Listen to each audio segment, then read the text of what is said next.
আসসালামু আলাইকুম গাইস। তো আজকে আমার আম্মু রোজার মাসে লতি রান্না করবে, আর লতি রান্নাকে চিংড়ি মাছ দিয়ে করলে অনেক ভালো লাগে খেতে।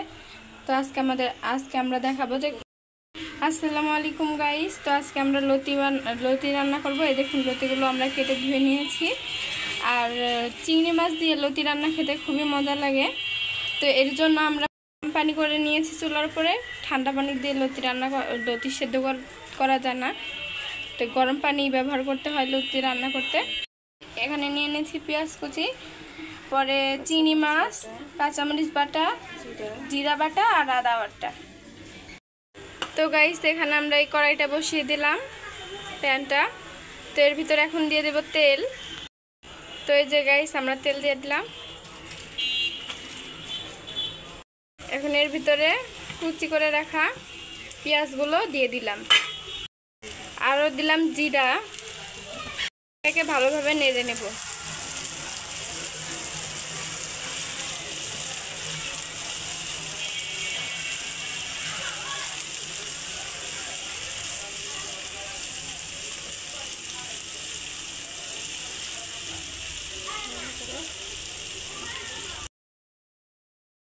ভাজা শেষ, এখন কাঁচামরিচ বাটাটা দিয়ে দেব, তারপরে জিরা বাটা আর আদা বাটা। এবার এটাকে নেড়ে নেব। হলুদ দিলাম, মরিচের গুঁড়া, ধনে গুঁড়া। এরপরে পানি দিয়ে নিয়েছি আমরা। গরম পানি দিতে হবে অবশ্যই, ঠান্ডা পানি দিলে হবে না।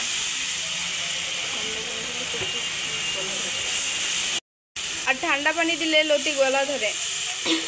তাই আপনারা গরম পানি দেওয়ার চেষ্টা করবেন, গরম পানি দিলে গলা ধরবে না। তো এর মধ্যে দিয়ে দিলাম বেছে রাখা চিংড়ি মাছগুলো। এই পর্যায়ে হলে চিংড়ি মাছটাই কষানো। তো এর ভিতরে দিয়ে দেবো কেটে রাখা লতিগুলো। এবার এটাকে ভালোভাবে নেড়ে দেব।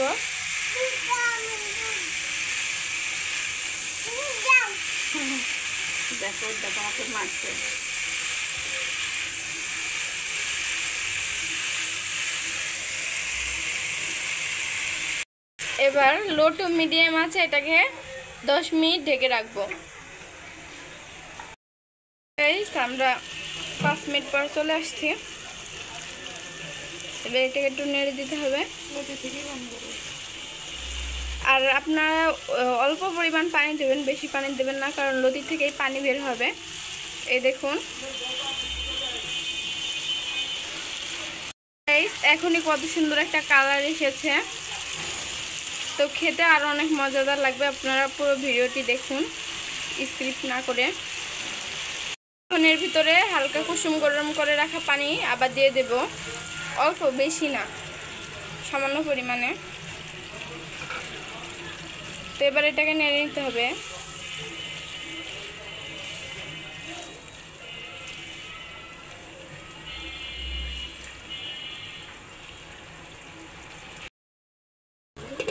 এবার আবার ঢেকে 5 মিনিট রেখে দেবো। 5 মিনিট পর আমরা আবার ফিরে আসব। তো আপনারা পুরো ভিডিওটি দেখুন। আর এখানে আরও অনেক গুরুত্বপূর্ণ কিছু অংশ আছে, সেগুলো না দেখলে আপনারা কিন্তু ঠিকমতো রান্না করতে পারবেন না। আমরা 5 মিনিট পর চলে আসছি। তো দেখুন, আমাদের লতি রান্নাটা হয়ে গেছে। এবার এটা নামিয়ে দিতে হবে, তাই না?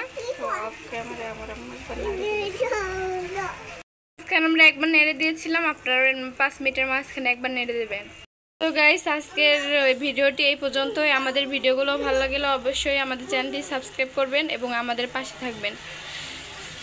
আর আমরা নতুন ভিডিও করি, আমাদের ভিডিওর মাঝে অনেক ভুল হতে পারে, তো আপনারা সেগুলো ক্ষমা করে দেবেন এবং আমাদের পাশে থাকবেন।